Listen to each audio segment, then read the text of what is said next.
I don't know about you, but I think the worst way to try and get somebody into a new medium of entertainment is to recommend them the most popular and stereotypical things within the medium. Say, for example, somebody's coming to you and they're saying, you know, video games look pretty fun, but I just don't know where to start. I don't know what's right for me. And you recommend them Call of Duty or Mario. Now, chances are, they're not an alien. They don't live in a cave. They have similar lives to us. They have internet, they have exposure to all these things, and they have their own free will. So chances are they know about these things already and weren't enticed enough by them to pursue it, and they already have the means to do it because all it requires is just money.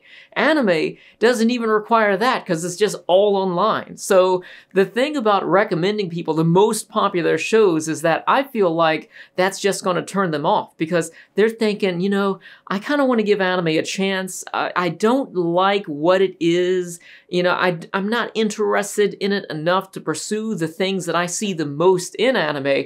So let me go and talk to somebody who likes it and maybe they can give me something more tailor fit for me. And then they recommend you Naruto and Dragon Ball Z. All that's going to do is make you feel like, yeah, this is what anime is. I wasn't wrong about it and I know that it's not for me. And I can understand, yeah, if somebody's only seen 5 anime, they're only going to be able to recommend somebody 5 anime. But this is one of the many reasons why I think it's important that we watch a wider variety of anime. Not just for us, but just for anime in general. Like, on one hand, yes, we love anime, even if we love that one genre only. I feel like it's so hard to exclusively stick to one type of anime, or even anime from one decade, or anything like that. Just because there's so much of it that's good that we're cheating ourselves, and when we give people recommendations, it kind of just cheats them and sends them away with bad expectations. And yeah, this is partially related to that movie that took scenes from some anime and he's just recommending Dragon Ball Z like it's some profound thing. But it's mostly to do with when I browse Reddit and people are like, I'm trying to get my grandma into anime and we're 6 episodes into Attack on Titan and she don't like it. Your grandma is not going to like Attack on Titan. Recommend her something that's similar to what she already likes. And the thing that really gets me about the recommendation thing is something that I felt for a long time and just never talked about, is that people think beginners to anime are like babies or something. I did a video a while back that was it was like top 25 or 30 anime for beginners, and people were like, I don't know if I'd recommend Legend of the Galactic Heroes to beginners. I would totally recommend that because beginners can come in any intelligence level in any age. There could be a 60-year-old out there who grew up on Star Trek that wants to get into anime, and that could be the perfect thing for them, but just because it's one of those in-game sort of anime that is not right for the majority of anime fans doesn't mean that it's not right for them. It could be the best thing they've ever seen, and maybe, you know, they turn to all the other anime and they think, you know, this isn't for me either. But I think if somebody was in that situation and they love Legend of the Galactic Heroes, they would probably say, well, I want to find out what else. You know, the most popular things clearly aren't for me, but let me search around and see what else is out there. Maybe let me try manga or something. I think if you've got one chance to make a good impression on somebody with an anime, then even if that anime is the only thing they ever watch, give them something they'll like. And that's just the way I feel about that. This also ties in with gift giving, because you don't want to give somebody a gift that you really like, or else you're just giving a gift for yourself. You want to give somebody a gift that they really like, and that comes down to understanding and knowing them and taking time to actually care and understand somebody. And that is one of my biggest problems with the world, but that's a rant for another day right there. People just don't care about each other anymore enough to know these things. It's all about us.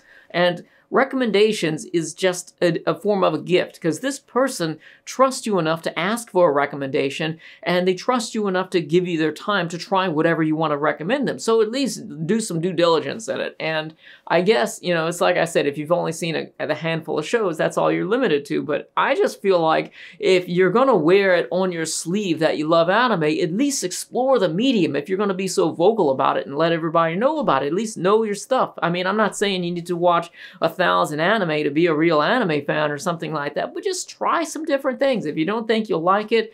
And I guess this ties into another topic that I need to talk about, is how I get into anime that I don't think I'll like racing, sports anime, magical girl anime and stuff like that. That's a topic for another day right now. But that's really all I've got to say about this here. And just give them something that's similar to what they already like. And actually, I should also add this. Give them movies at first. If somebody is new to a medium, their patience is going to be a lot lower. Like if somebody's new to exercising, you're not going to expect them to run a marathon. The same thing goes with this. Don't give somebody a 500 episode anime if they're just starting. I don't get it. Like, they'll think that people who are coming into anime are like 12 or something and need to start with Dragon Ball Z, but then they'll give them 500 episodes as if their attention span can even take it. And why even recommend somebody Dragon Ball Z anyways? It starts like halfway through the story. A lot of this stuff just doesn't make any sense to me, and I honestly wish a lot of times that I don't even look on social media anything related to anime, because it's just kind of irritating.